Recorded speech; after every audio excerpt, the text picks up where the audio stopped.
সচিবালয়ে নিয়ম ভঙ্গ করে যারা অন্যায় সহ ফ্যাসিবাদের হাতকে শক্তিশালী করেছেন তাদের বিরুদ্ধে ব্যবস্থা নেওয়া হচ্ছে বলে জানিয়েছেন প্রেস সচিব শফিকুল আলম।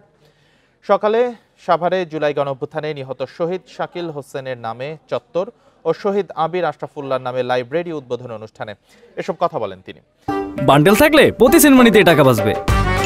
বিকাশ সেনমানি বান্ডেল কিনে জিতুন প্রতি লেনদেনে।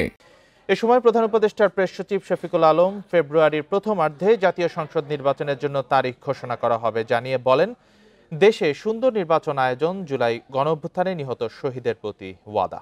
এছাড়া নির্বাচনের প্রস্তুতির অংশ হিসেবে তিনি জানান, নির্বাচনে দায়িত্বপ্রাপ্ত পুলিশ সদস্যদের জন্য বডি ওর্ন ক্যামেরা কেনা হচ্ছে এবং নির্বাচন যত কাছে আসবে প্রস্তুতি তত বাড়বে।